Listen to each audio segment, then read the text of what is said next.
Okay, let's get started. First of all, I'd like to welcome everyone. Nice to see you all here.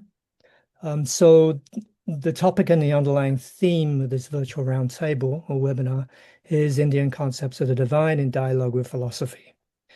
This is the third virtual roundtable in a series that discusses underrepresented religions. This series is part of the research project, Concepts of God and the Variety of Theisms in Indian Traditions Towards a Theistic Theory of Consciousness, which is funded by the John Templeton Foundation and managed by the Brazilian Association of Philosophy and Religion.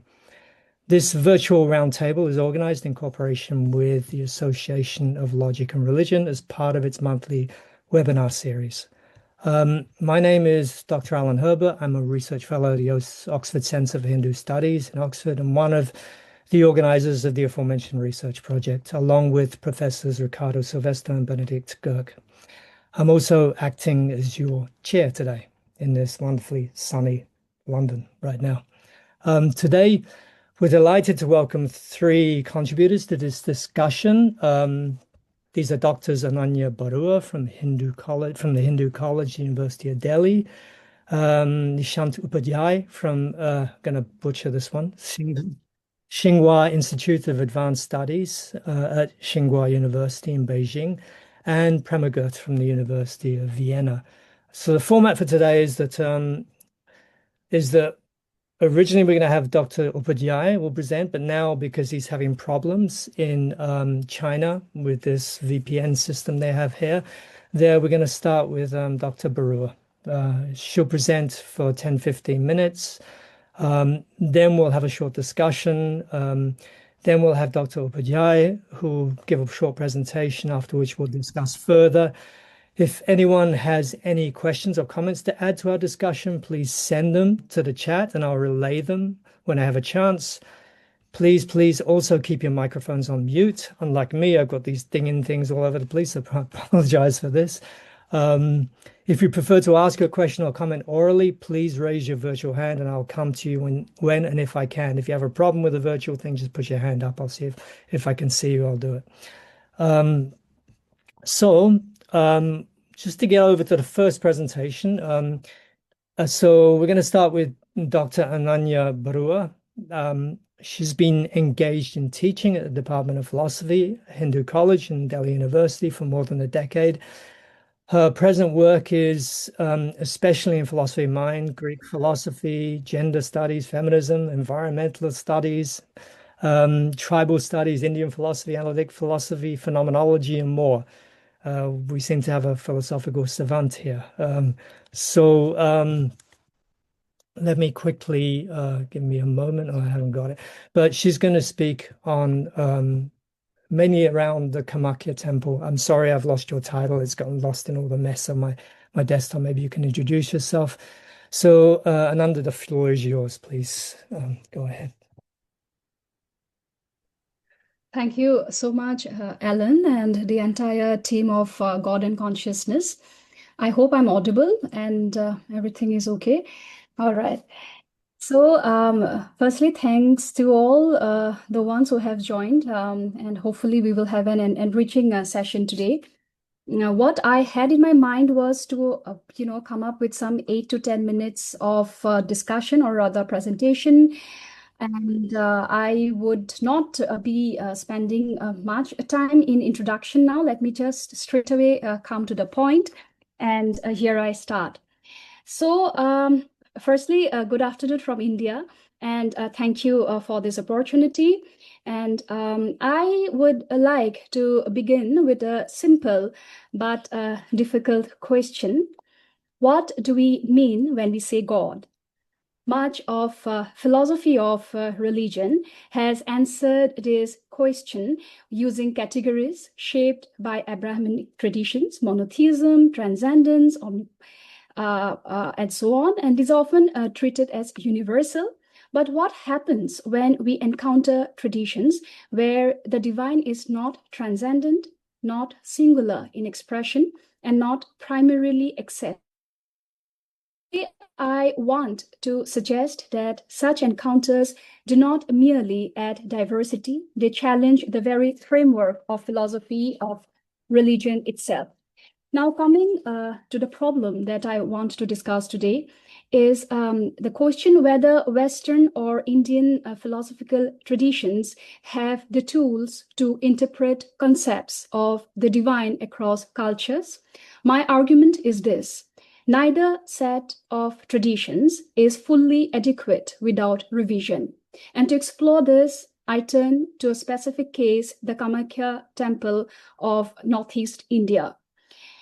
Now, Kamakhya is a major Shakti site in Northeast India, but philosophically, it is something more. Here, the goddess is not represented as a person. She is worshipped as a yoni, a generative material formation. Rituals focus on menstruation, fertility, transformation. During the Ambubachi festival, the temple closes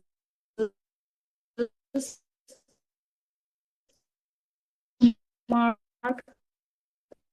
the goddess's menstruation material as sites of divine presence. As the article substantiated and ritually mediated, not abstractly conceived. Kamakhya is often described as a temple, but philosophically it is something much more unsettling.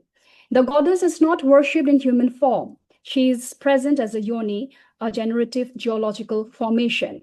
There is no anthropomorphic deity in the conventional sense. The goddess is understood to be menstruating, and at the same time, traditions like Aghori practice engage cremation grounds, bodily remains decay, not as impurity, but as sites of divine presence. So divinity here is not abstract or distant, it is materially instantiated. Now this creates a profound difficulty, because if the divine is material, the sacred is encountered through the body, and rituals replaces doctrine, then many of our philosophical categories begin to collapse. We can try to classify it: monotheism, not quite; polytheism, not sufficient; panentheism, too abstract; panentheism, still incomplete. What we encounter instead is something that what I'd call embodied immanent theism, a form of theism in which the divine is not beyond the world, but within its processes, its flesh, its cycles, its transformations. At this point, we might assume Indian philosophy might have or provides the tools, and in some ways, perhaps it does, but only partially. Indian traditions have long sustained a plural and layered understanding of reality, shaped not only by formal philosophy, but also by oral traditions, regional practices, and what we may call folk memory as wisdom.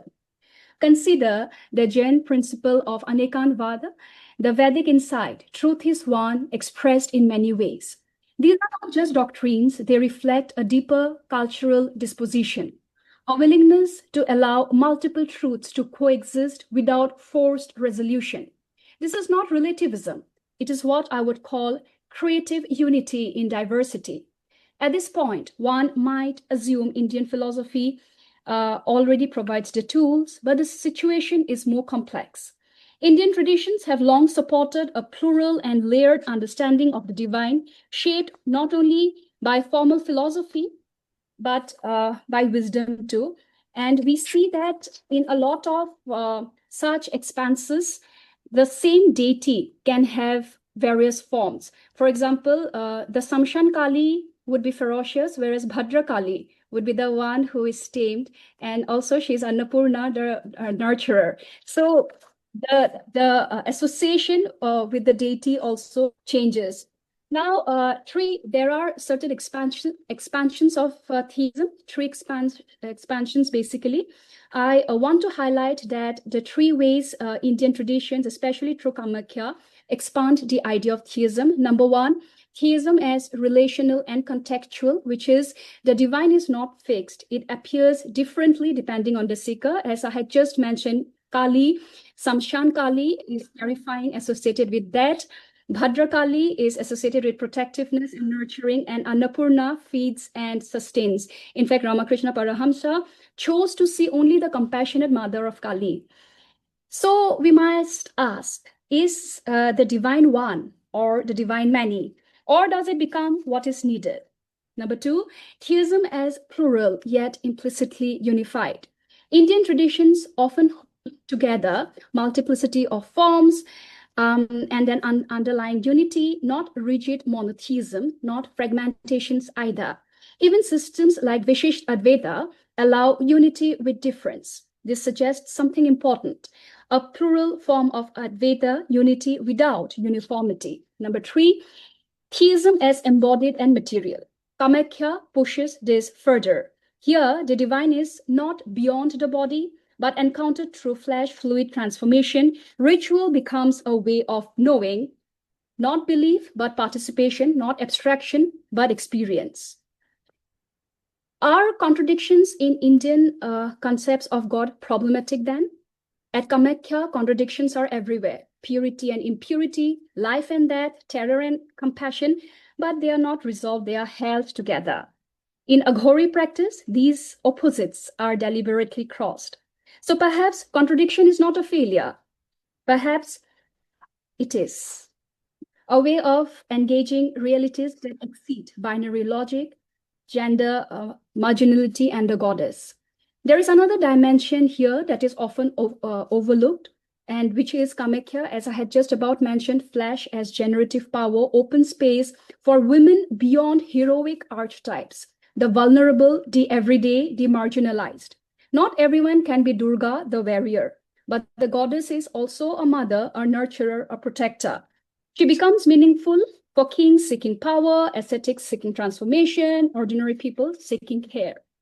This suggests the divide is not only the powerful, but also those who are not. At this point, we must confront a problem. Modern discourse often divides traditions into theistic versus non-theistic, Eastern versus Western, Abrahamic versus non-Abrahamic, but such categories are too rigid. They create closure when there should be dialogue. Indian traditions show something different, a continuous process of reinterpretation from within. This leads to a final question. Can philosophy fully grasp such traditions?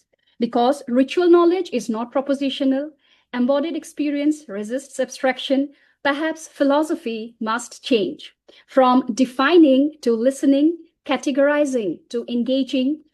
And this is where I think Kamakhya does not just simply add another example to philosophy of religion, it reopens the question of theism itself.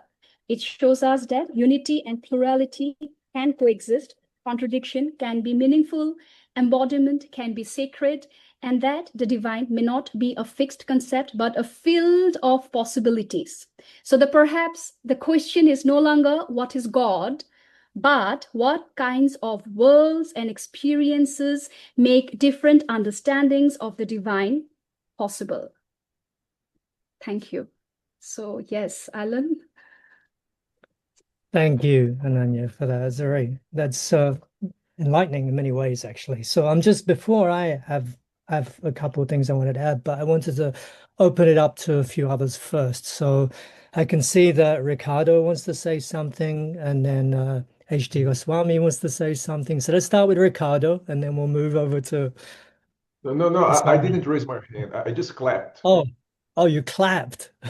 Okay, so then moving over to Dhananand Das Goswami, please. You can unmute and you can speak if you like, please. Okay. First of all, I'd like to thank the speaker. Thank you very much. I appreciate your presentation. Okay, I'll start with this point. I think that if we look at, say, well, many Sanskrit texts, Bhagavad Gita, Puranas, and so on, rather than say that they are somehow, how would I say, legitimizing contradiction, I would call it paradox. So I think that trying to overturn sort of or try to say that actually there are legitimate contradictions, I think would be too strong. I would say perhaps paradox. And then the second point quickly, we know that in academic disciplines in general, whether it's history or biology, whatever it is, we have what are called referee journals. And it's actually this sort of lively, respectful, but lively debate and discussion, I think, that is required for an academic discipline to really become sharp and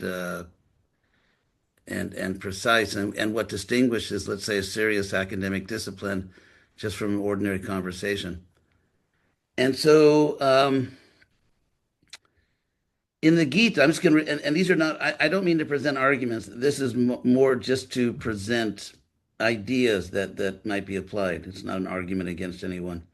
And that is in the Gita, for example, 9:23, Krishna talks about people who wrongly worship because avidhi purvakam, not really understanding the vidhi, the principle. And then in 9:24, that natu mama bijanati tatvenatas chaivantite, that people who don't recognize, let's say, sort of a robust monotheism, chaivante, they fall from their spiritual position. And and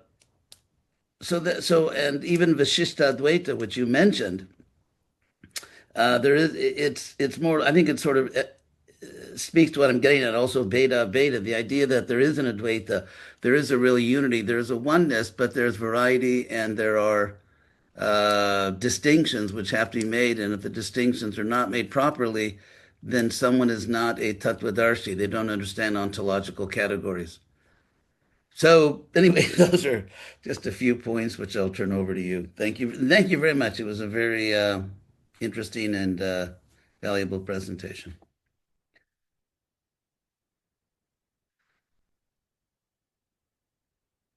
Ananya, please, if you want to respond. Yes, thank you, Goswami, for the questions. Just took me some time to collect my thoughts, but whatever I could humbly present here is the first question. Let me just sum up to what I can respond. The question that are contradictions in religious thoughts maybe failures or indicators of deeper ontologies. Now, in traditions like Kamakhya, contradictions are structurally integral, not accidental. So, pure, impure, life, that, sacred, profane, and in Aghori practice, these are deliberately collapsed and reconfigured. Therefore, contradictions may indicate ontologies that exceed binary logic. This is the first thought that comes to my mind when I'm telling this. And also, are contradictions failures? If I am to think about it, now again, in traditions like Kamakhya, contradictions are not failures. They are structural, as I had just about mentioned. And, as I have said, purity, impurity, life, that all coexisting. Similarly, with Aghori practice, they are all evenly, deliberately crossed. So rather than saying contradiction is a problem, I would suggest maybe, it may indicate a more complex ontology, one that does not rely on binary logic. But of course, I would like to mull over it more, but this is my immediate response. And thank you so much for your insight, Goswamiji. Thank you. Shananda, just for a little clarification here.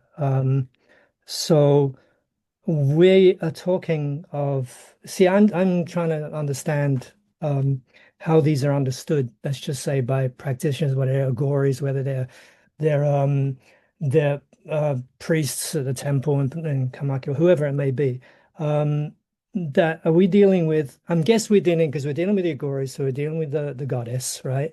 And there are a lot of issues towards actually understanding the goddess and even Shiva as well. There's this kind of who are we talking about, and also the self as well. Everyone seems to be mixed up here.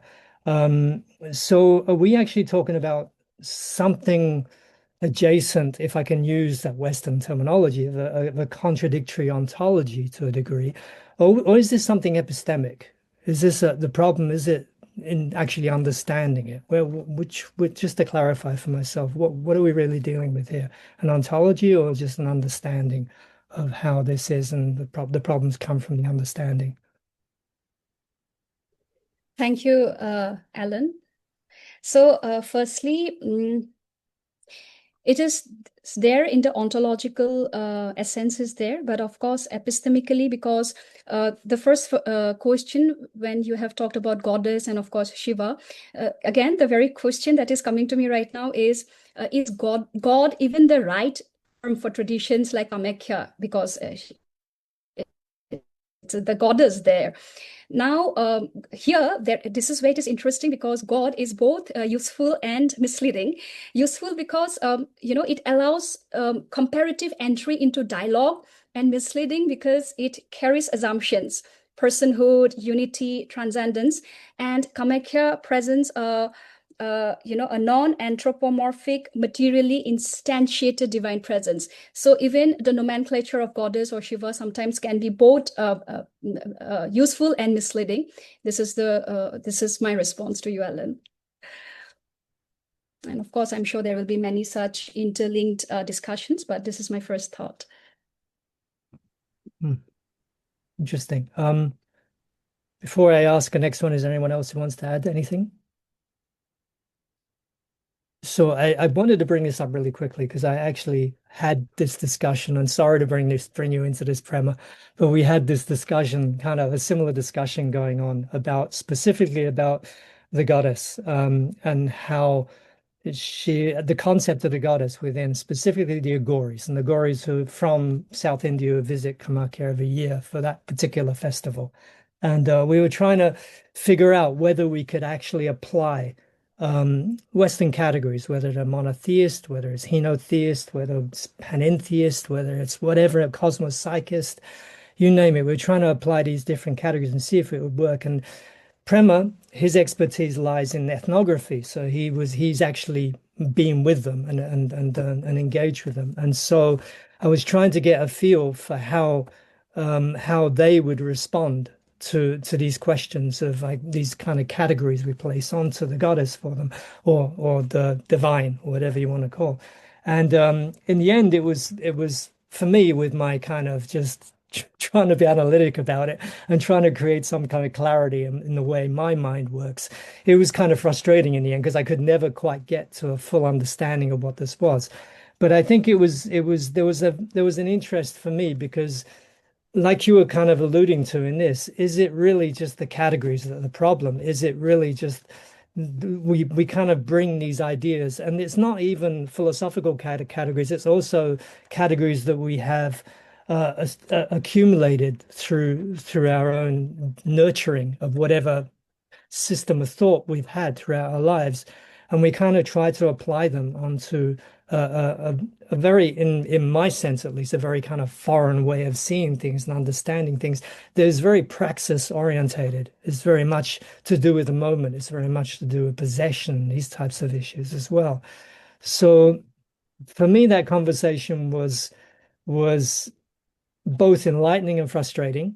And I'm wondering if I'm sorry to put you on the spot here, Prema, but is there anything that you kind of like foresee within these categories? Whether you think these categories even apply, whether you think they don't apply, whether you think there is some utility in them, that there's some analogical utility in using these categories to try to understand the Aghoris, and is there any insight you gained from your experience with them? Hi. Well, first of all, thank you, Dr. Anani Barua, for the presentation. Fascinating stuff.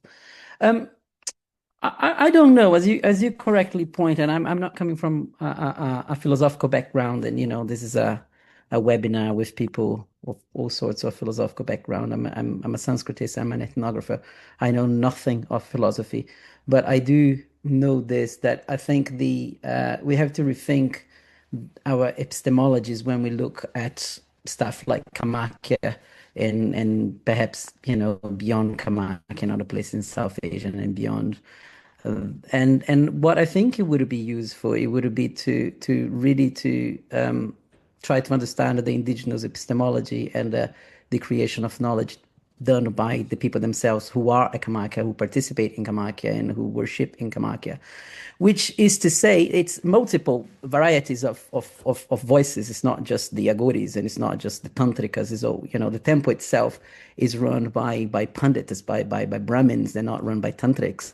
But then adjacent to the temple, you've got a small cremation grounds not so far from the temple that's mostly populated by two kinds of Agoris. And one kind of one is a group from South Indian Dravidian Agoris connected to a particular Shakta tradition, and the other one is Agoris from the Nat Sampradaya. But if you take, for instance, the philosophical categories of God within that group of people, they have particular codes that denote or explain what their understanding is of God. So take, for instance, one of common a word used by them is Adesh. They use as a greeting, Adesh, which in Hindi it means is a first person singular, I order, right? It's order.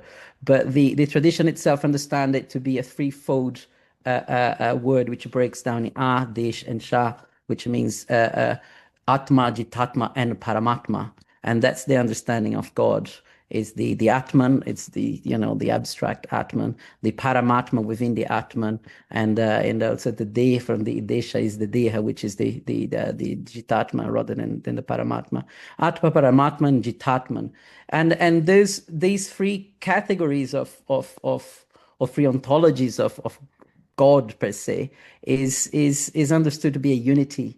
And that unit has got three folds, and that three folds manifests in many ways, including, for instance, in the Shakta-oriented Kamakia, which is not just as this anthropomorphical female deity, which is it's actually the genitor of the deity, it's not the deity itself, but which the deity is the genitor is the deity. But again, it as alluded to Dr. Anania's introduction to it. There are a variety of Kalis within that coat of Kamakia. And adjacent to the temple of Kamakia, for instance, you have the coat of the Dasha Mahavidya, which is the stem forms of Kali. And again, they're different, they represent different aspects of the goddess, or the same goddess, but yet not the same goddess. But I don't know if I'm answering a question, but what I think it is that perhaps comparison is not very useful, but it would be more useful, in my opinion, to deal with the indigenous category of God rather than trying to understand or deal with it from a Western-trained philosophical perspective. I mean, tool-wise, I think it's useful, but I don't think it's useful to compare. That's my answer. I don't know if that makes sense to you. I have a response, but Ananya, do you have anything you would like to say? Yes, just a footnote maybe. Thank you so much, Prima, for this. I was just thinking loud about can a ritual, be a form of knowledge equal to philosophical reasoning? In fact, Alan, or maybe Prima, I'm just forgetting, someone had, asked that question or in that line now. I think yes, but it is a different kind of knowledge. And when I say different kind of knowledge, ritual knowledge, as we understand, has to be embodied, participatory, and non-propositional. And at Kamakhya, knowledge of the divine arises through participation in cycles, sensory engagement, and ritual practice. Therefore, it's just a thought that was coming to me. So I have just said, I think my internet connection is unstable or what? Am I audible? Alan, am I Sometimes. audible? Sometimes. It broke a little bit, if you could repeat the last part, what you said, that would help, I think. Yeah, so I hope I'm back. Yeah. So I was just thinking loud that at Kamakhya, the knowledge of the divine, arises through sensory engagement and ritual practice. So ritual vis-a-vis Kamakhya, it will not be seen as inferior, and this is where it is epistemologically distinct. So this is something I was having in my mind. Yeah. Mm-hmm. So to be clear here, we have we have a few different groups performing ritual here. We have the Agoris, which is performing them in the cremation grounds, and then you have the Brahmins, which are kind of an interesting mix. The have this both it's both dealing with purity and impurity as well. There's a whole thing going on there as well.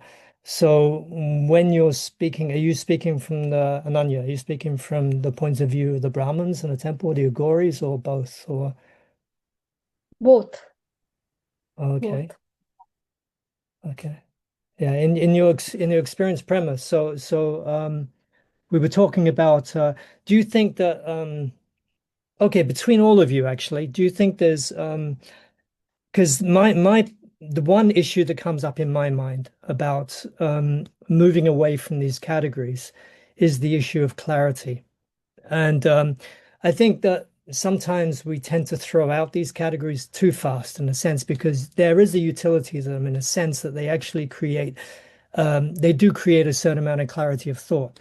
Whether it's correct or not, at least it's something to bounce off of. In other words, if it's wrong, you can actually argue against it. So it gives you something.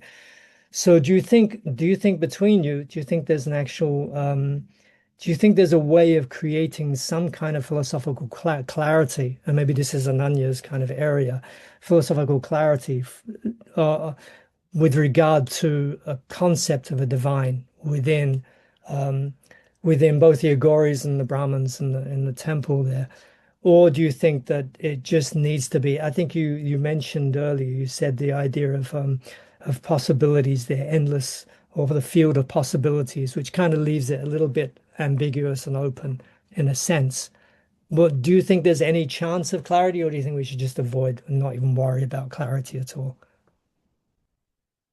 Um, Sometimes I think limits can be productive, and there are limits to this insight, because philosophy struggles with things like embodied experience and ritual and symbolic ambiguity that has been there forever.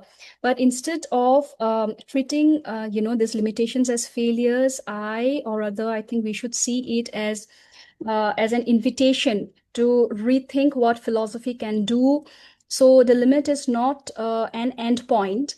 It is a threshold for new forms of thinking. So yes, limits are there, and sometimes it is better not to be clarified in a lot of things, than to seek for clarity. And I think as a student of philosophy, that's where, like I often say, our laboratory would stop working if we stop questioning. So I think sometimes to seek for answers always perhaps is not the way out for a student of philosophy. Mhm. Good insight. Actually, this is a good segue into our next speaker. I hope Nishant is ready, and I hope your VPN is working and all that stuff. Just gonna quickly introduce you. So this is Dr. Nishant Upadhyay. He's a postdoctoral fellow at I'm going to butcher this again. I think it's the Tsinghua Institute of Advanced Studies for Social Sciences and Humanities, the Department of Political Science, and at Tsinghua University in Beijing. He earned his doctorate in Asian Studies from the University of Texas in Austin, where his research explored the intersections of religion, law, and political discourse in South Asia. His interdisciplinary work engages questions of sovereignty, transnational Shi'i networks, I guess, and post-colonial state formation, drawing on sources in Hindu, Urdu, and Persian. At Tsinghua, he is developing a comparative project on non-Western models of sovereignty in China and India, theorizing civilizational dialogue and conflict resolution within Marxist, Maoist, and post-colonial frameworks. Um, so Nishant was going to speak on, I think, a more meta framework, but it's actually interesting because he's dealing also, I think you'll be dealing with a couple of the chapters you wrote in our handbook, one on the Christian concept of God in India, and also the atheist concept of God, which is interesting in itself.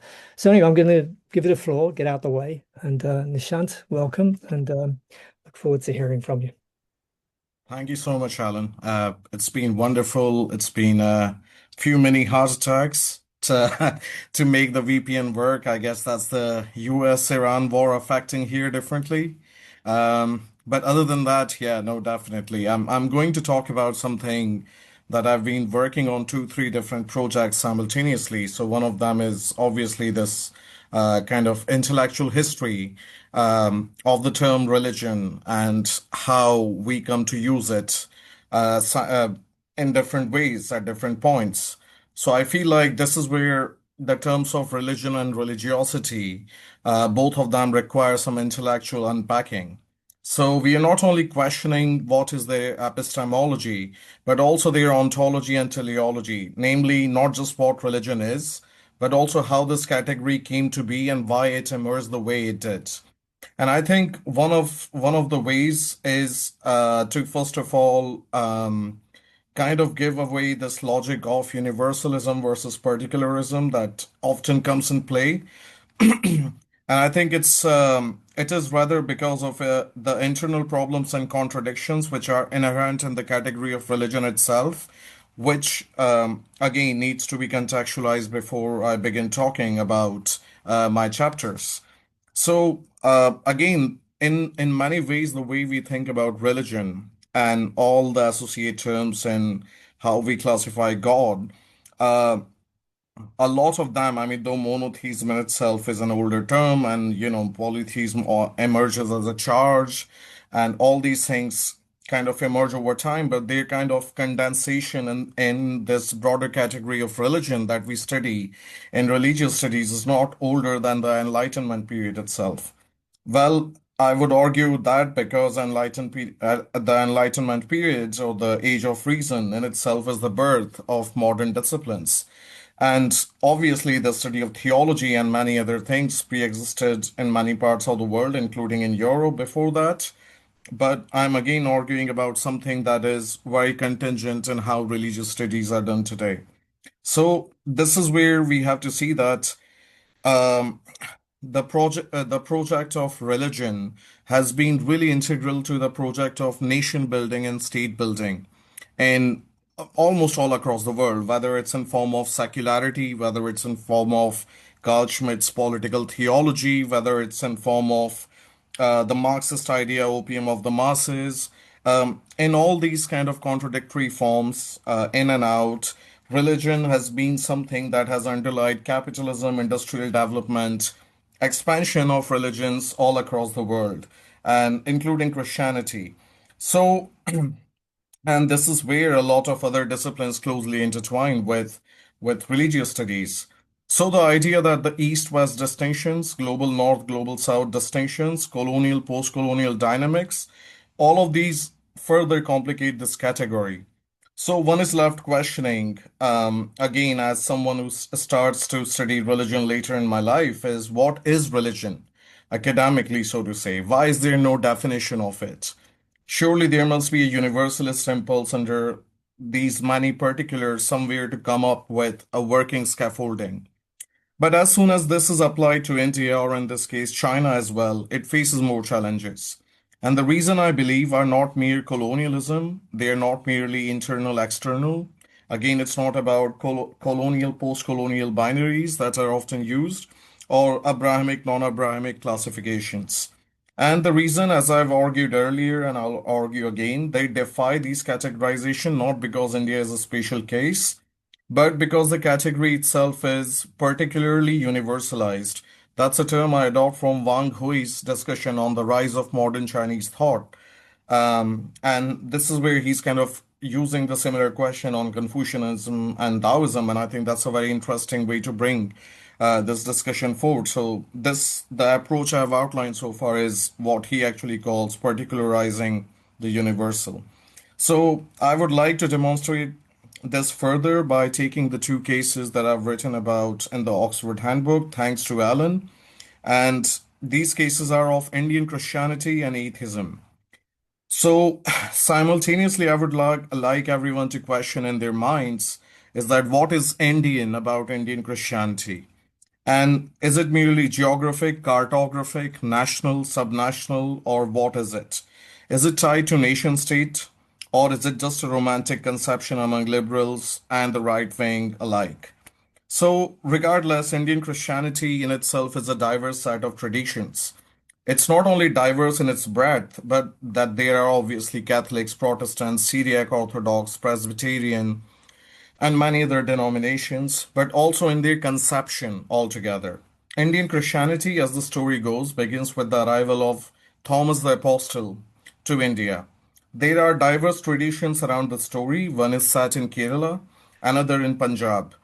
There are Syriac Orthodox versions and there are Punjabi versions, which are Armenian Orthodox Church, the Eastern Orthodox Church.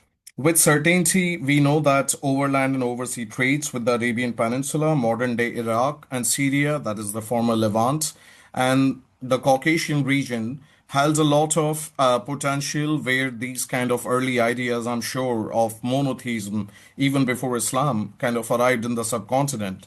So this gives us the kind of complexity that is faced also by the people working on Christianity in India. But there is more to it. Uh, so if I may call it in this way, I don't really like to frame it as such, but another wave of Christianity begins with the colonial encounter. There are accounts of Jesuits introducing Mary and Jesus, and to their disappointment, that Jesus and Mary are being adopted as local gods and goddesses in the pantheon. But obviously, the Jesuits succeeded to some degree.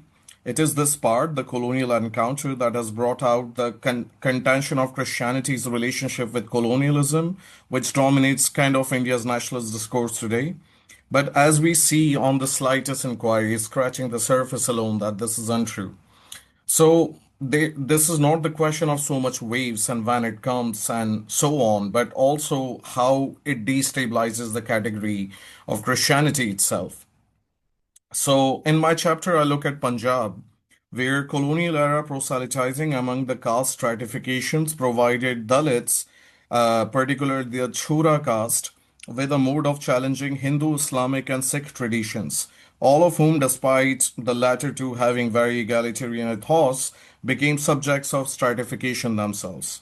Punjabi translations of the Bible and the Gospels capture this unique reality, borrowing terms from the lexicon of Hindu and Sikh religiosity, such as Sahib, Ishwar, and so on. This translation not only localizes Christianity but also alters its theological unity.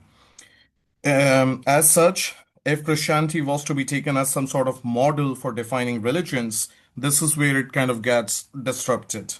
So the introduction of conceptual vocabulary from other traditions complicate this dynamic of what a Christian God is, without reducing and only adding to the theological problems at the heart of the Christian doctrines. Similarly, the expansion of Christian communities in Northeast India, where it amalgamated many local traditions. I look at the Meso-Christianity. The Meso translations of the Bible are parallel to two processes, the conceptualization of a modern Meso identity and a written Meso language that adopts the Latin alphabet for its script. However, the concept of God in Meso Christianity is the term Pantheon. I hope I'm pronouncing that correctly.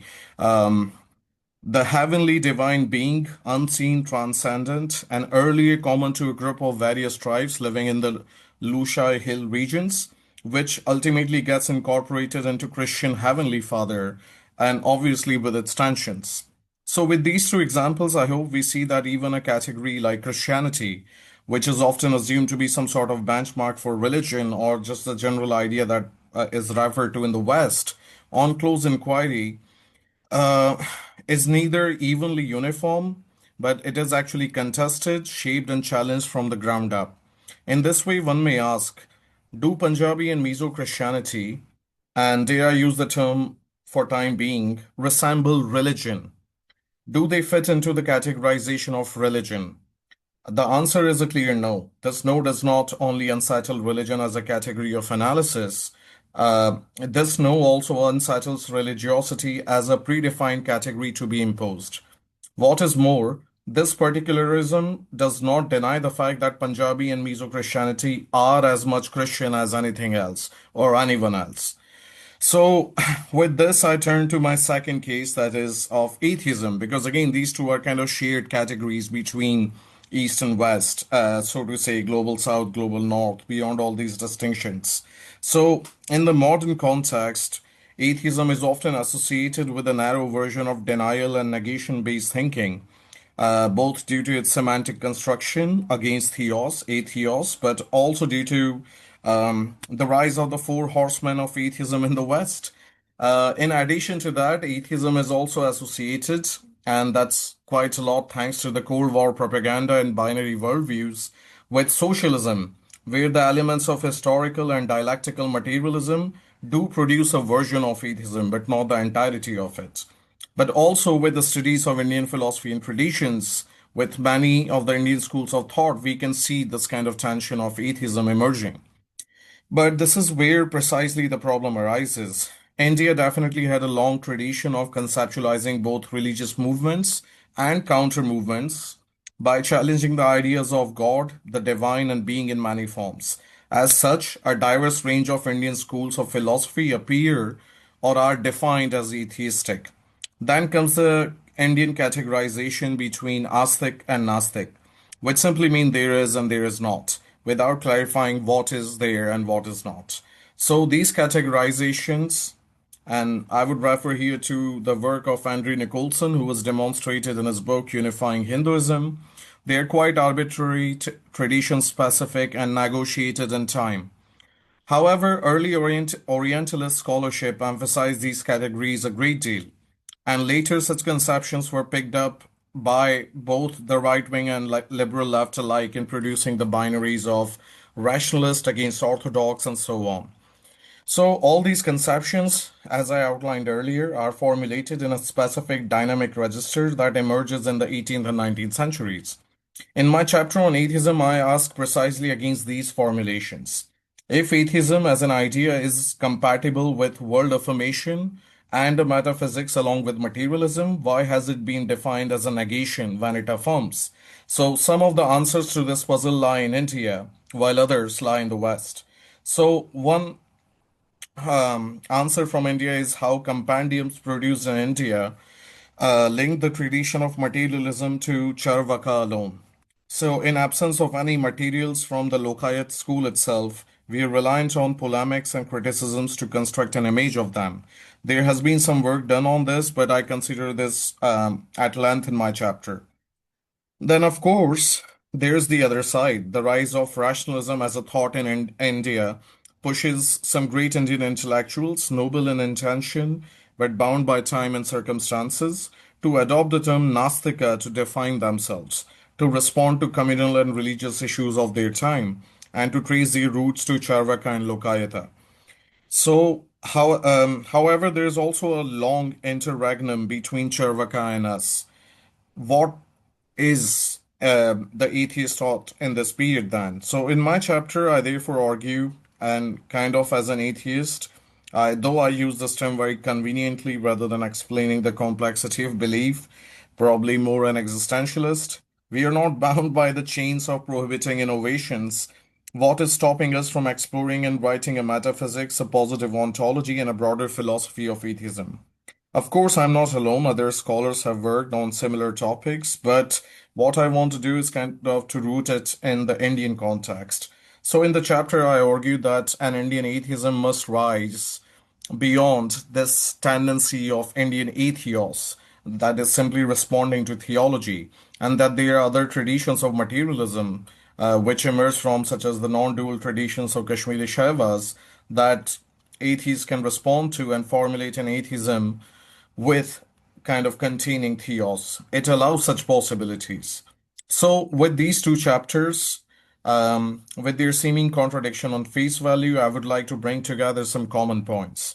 First, religion and religiosity as a category and as a product of specific time, which has, of course, evolved in many trajectories, does not fit east west, north south, and such divides. Because even when posed with two categories that are, so to speak, common between India and Europe, that of Christianity and atheism, it falters. Second, this shows us that Indian concepts of the divine, which are numerous and have their own genealogy and history, do not fit in the category of religion, not because of their secular or atheist credentials or their sheer diversity and complexity, but because the category itself is applied retroactively, then allowed to emerge from the traditions themselves. And this is where I would like to kind of pose some question at the end. So, is it that the Enlightenment era categories such as religious, secular, atheism, rational, all of these falter because they are based on narrow experiences, or because these experiences cannot be captured even in their particularism. Does this call for new categories or giving up the effort to formulate the universal altogether? I would like the later. Or are we to produce multiple universals rooted in the particular? Or expand the universal so broad that it encompasses everything? But these are just some ruminations. Thank you so much for your time and attention. Thank you, Nishan. It's wonderful, wonderful explanation and exposition of your position there. Thank you for that. Before I'll ask everyone if you want to if you have a question. We have some questions there in Anya as well, but before that, I want to get to Nishant. Just one thing came to mind while you were speaking. This idea that yeah, I've always wondered that as well. Do you have, even on a very basic level, the idea that atheism is defined as not theism, right? It's a very kind of like strange way to define something like that. But however, how would you deal with certain traditions? That one that comes to mind is Charvaka, and I know that Charvaka has a lot of it's not really known about except for the writings of later traditions or whatever. But let's just say that those traditions are trying to present Charvaka as it is, in a sense. It would seem like just give them just give them charity and just say they're trying, Is there a sense in which the Charvaka are, in a sense, defining themselves against religion, which is maybe the reason why it would be considered, where atheism would be a little more appropriate than not, in a sense. So in other words, are there traditions that, in a sense, go out of their way to define themselves as non-theistic, actually define themselves? So it's a reflexive thing. It's not so much others define them. And if so, if you accept that premise, would the atheism in that sense be a reasonable way of defining them or looking at them? Just a thought.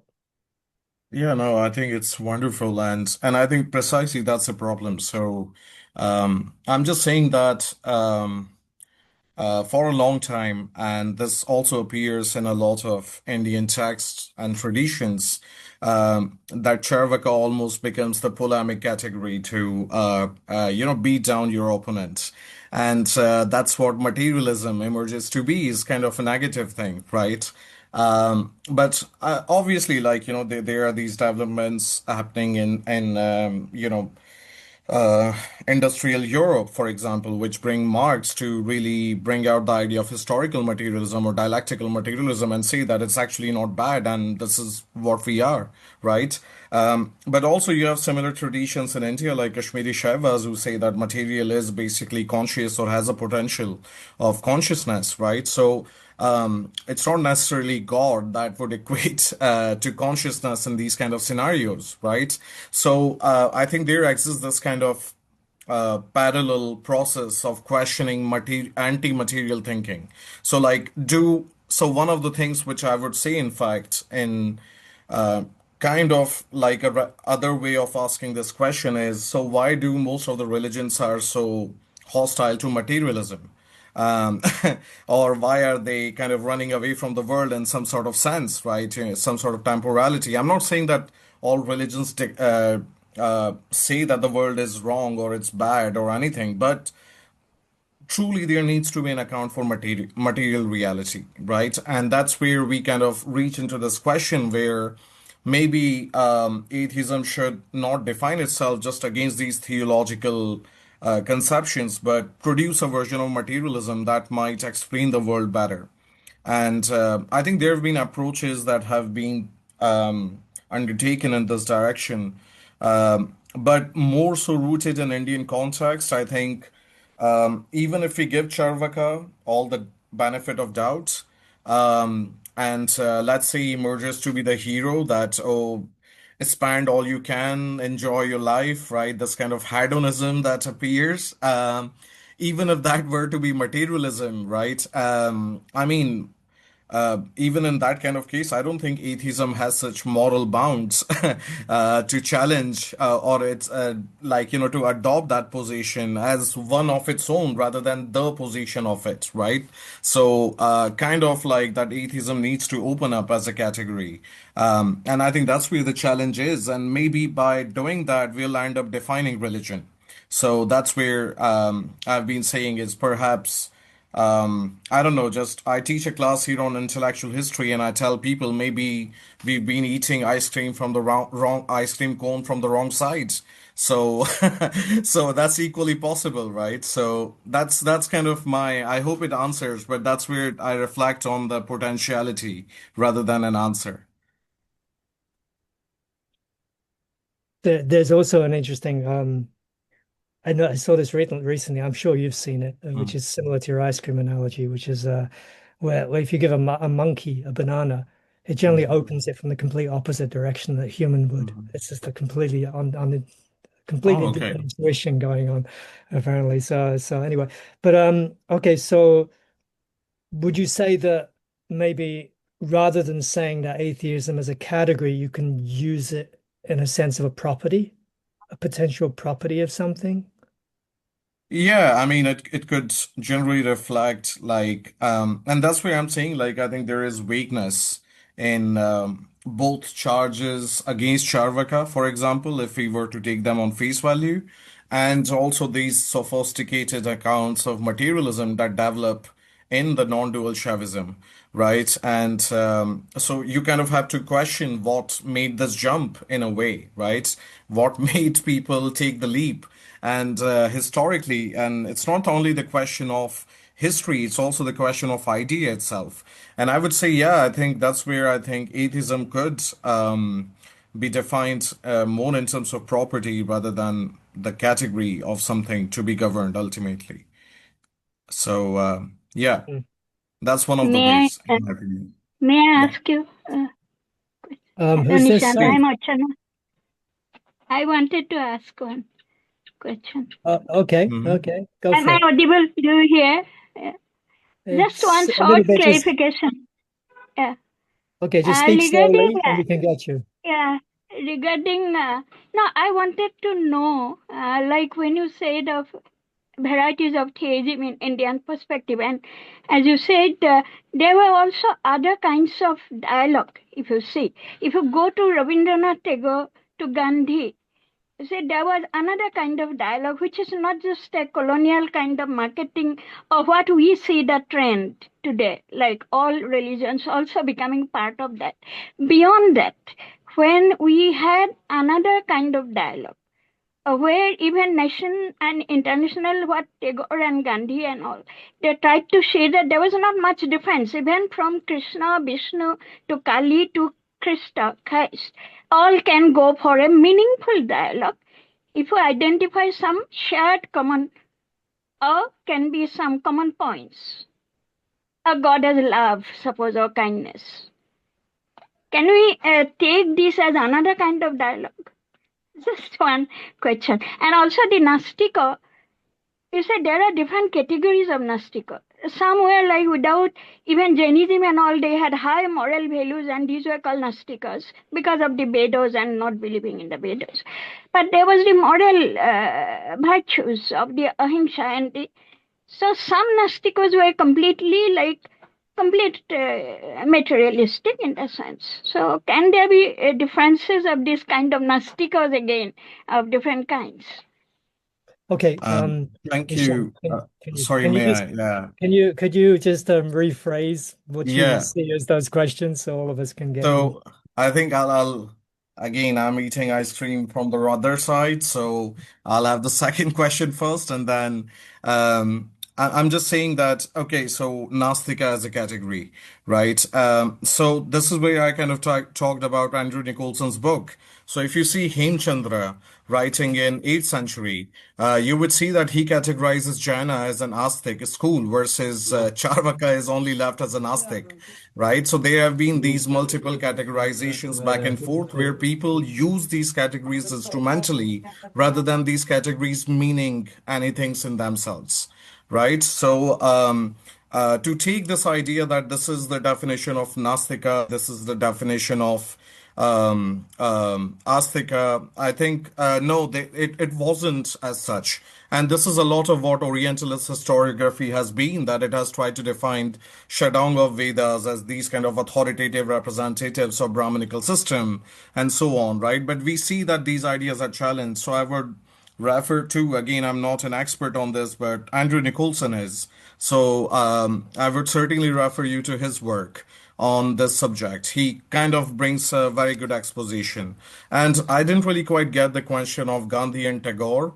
So I think Gandhi and Tagore, right? So even the most, how do you say, the most charitable reading of Gandhi I've heard is of his anarchism in certain way, and Professor Billy Moria has written on that extensively. Whereas Tagore is concerned, right? Obviously, like, yeah, these two are very giant and tall intellectual figures, but I was more alluding to this kind of rationalism that emerges as a response even to Gandhi, in writing of Bhagat Singh or Ambedkar, for example, right? And these are only two, but there are many other thinkers, right, in India other than them who are responding to that. So this kind of rationalism becomes a very broad category. So Ambedkar, like, there's a book on him recently, that he's a pragmatist, right? There's a very good argument made by Scott Stroud, I think. And then there is obviously Bhagat Singh's own declaration that why am I an atheist, right? That's one of his prison works. So these categories of denying in themselves are not the same. That's all I'm saying, that these in themselves vary. So I would ask you again to perhaps rephrase your question. I didn't really get what Gandhi and Tagore would say on that. Let's move on to the next. We've got people Yeah. waiting. Sorry. No problem. So we got Jaswant Shah, please ask a question. You've got your hand up. I'm from Bombay. I would like to say just one thing. Philosophy and religion, they should be understood separately, because religion is an outcome of the rituals that is there, whereas the philosophy is an entirely different thing as such. And so the traditions vary from state to state and like that way, depending on the local culture and like that way. But the basic concept, now Nastic and all these things that we were discussing, it is just in India, there were basically two, Brahman Sanskriti and Shraman Sanskriti, like that way. So philosophy should not be tangled with religion as such. That is my view. I thank you so much, and I think that's a very valuable view. All I'm doing is simply challenging where we draw the line, and I'm a bit lost on that front. So that's kind of what I do. Is just even in India's local context, that's what I work on, which I try to demonstrate with Christianity, right? That there are these theological negotiations possible within the broader Christian doctrine, right? I think that's kind of a point. But Astika and Nastika, like the Shraman Sanskriti and Brahminical idea. So I would just like to respond that Ashwagosha, like my favorite example, who wrote Buddha Charita, right, or Buddha's biography, defined himself in the introduction as a Brahmin Buddhist or Buddhist Brahmin. Either way, he used the term, two terms together, which are kind of contradictory, right? Patrick Oliville's translation kind of discusses that, and it often leaves us to question whether these differences between Brahmins and Buddhists and Jains that appear very polemical to begin with, right? They are all mocking each other.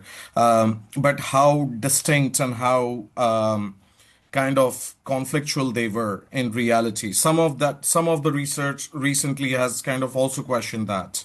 So I'm coming also from that perspective, that religion and philosophy as we know today, as we understand, are a very Enlightenment era distinction.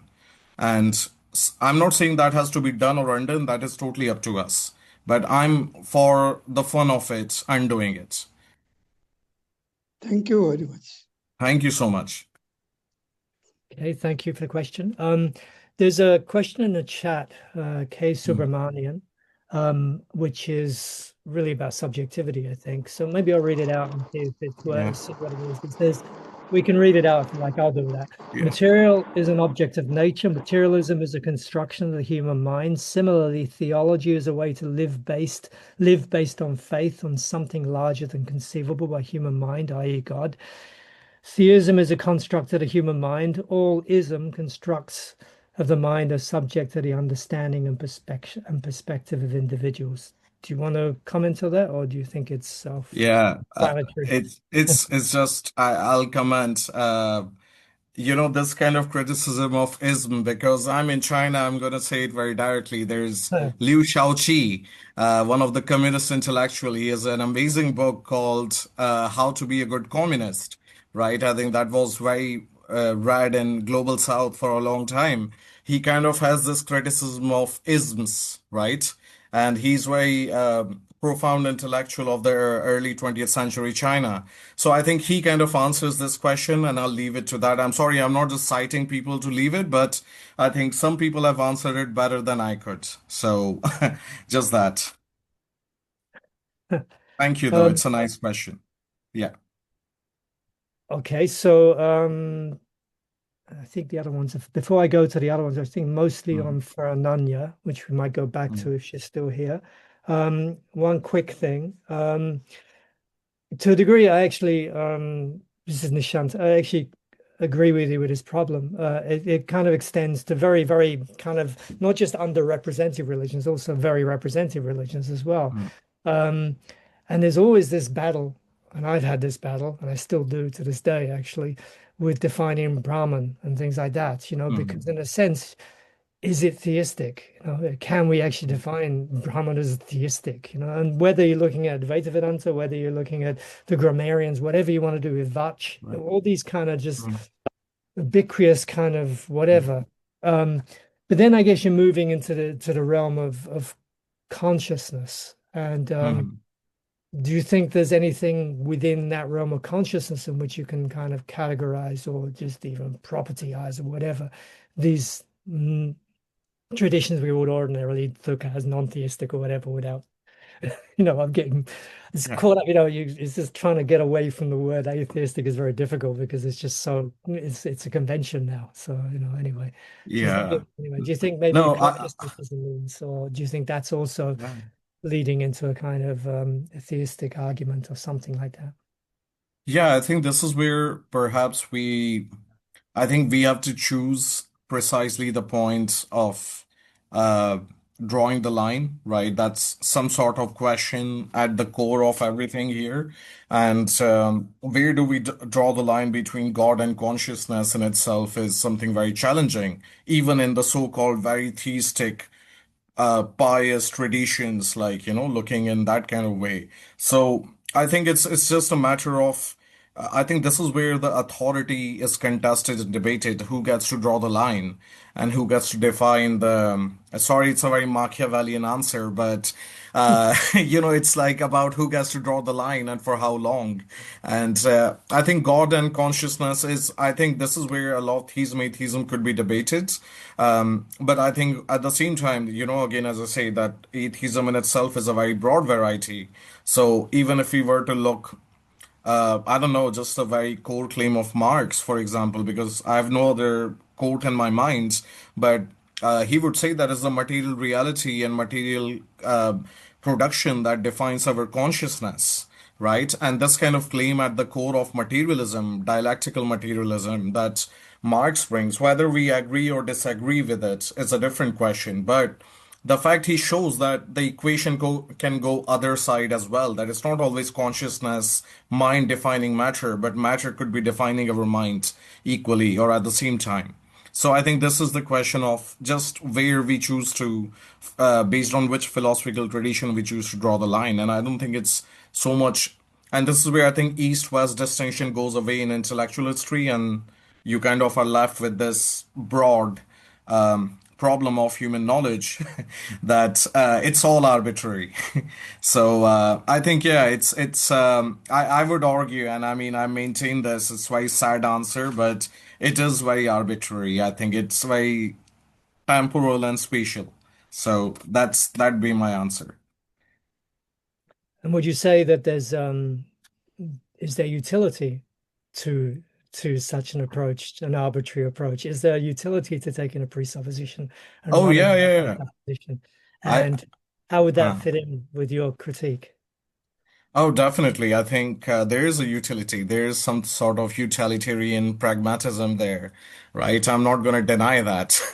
But Yeah. at the same time, I'm not going to say like others that, that the only supreme law is the people's law or other things. But I'm going to say that without a doubt, like, but this makes us question that we should start kind of turning around the categories we have inherited and maybe start questioning things we weren't really questioning now on. And that should be the task of philosophy, that is to re-question some of these categories altogether. Not just intellectual history, but I don't know where to draw the line really, which department I'm in. That's even confusing sometimes. So, so yeah. I feel this is my answer. I think it's about questioning all categories. Yeah, Maybe that's where it's getting very Socratic and yeah, Platonic in a sense of just, of yeah, arguing on dialectics and everything. So anyway, we don't know. It could yeah, be me. yeah. Um, But I mean, that's kind of I feel like open to people as they want to go about it. Yeah, okay. maybe a good communist here, but that's what it is. Hey, you gotta be what you gotta be. So I would like to quickly go through the questions in the chat. I don't want to disrespect people. So we have Paul Healy. Let's see what this. So this is a question for Ananya, or I think it's a question. We'll find out. Great presentation, Dr. Barua, but I do not have enough familiarity with the subject to comment on Indian theism. What I can say is contradictories and contradictions are not opposites.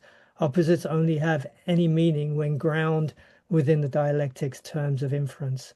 Also, deism has more to do with a foundation and the God, absolute being, at least from Matthew Tyndall to Mary Shepherd. Um, is she here still or is she gone? Let's see. I guess she's gone. Okay, well, we'll just take that as a comment. um, uh, it's more about oppositions. And categorizing the goddess. I think we'll leave it actually. So as Ananya's not here to respond, we'll just she probably saw it. I see her responding in the comments anyway. Okay, are there any other comments or questions?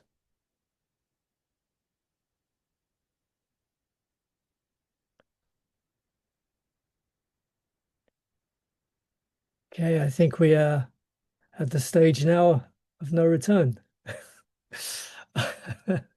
Anyway, okay, so I think it's a good time to end this.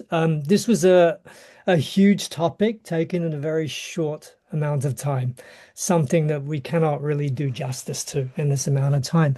But it's a topic that I think the reason we brought it up is something that needs to be dealt with. And to deal with it, to deal with anything means you have to start dealing with it. So small steps. So I think that even by actually considering the categories, even by considering the kind of colonial aspects of how we place ideas, if we want to call it colonial or if we want to just call it our own presuppositions, the way we approach things, it's important to turn around and actually look at the way we're actually doing it, and then we can qualify the way in which we can move forward, rather than just there is utility to standing on the shoulders of giants, but we also have to understand the giants and the shoulders before we can go any further. So I thank everyone who partook in this. Thank you very much for attending. Nishant, thank you for going through the torture of the Chinese VPN system. We really appreciate that you managed to do it. And also it's very late there, so I really appreciate you doing that as well, going through that. The other speakers who are not here, if they look at the video later, I'd like to thank both Ananya and Prema for both being here as well. Thank you, Ricardo, for setting this up, and Assis, if he's around, for doing the actual IT work. And of course, to all the entities that help make this bring this about, such as the Brazilian Association of Philosophy and Religion and the Association of and Logic and Religion. And so I leave you with this note. Thank you very much for everyone, and we hope to see you again in the future sometime. If you got anything to say, Ricardo, you can finish it off. Otherwise, No, great session. Great session. Thank you, Alan. Thank you, Nishan. Ananya and Prema. Yeah. Nice talks and very interesting and important talks. Thank you so much. Okay, until later. Take care.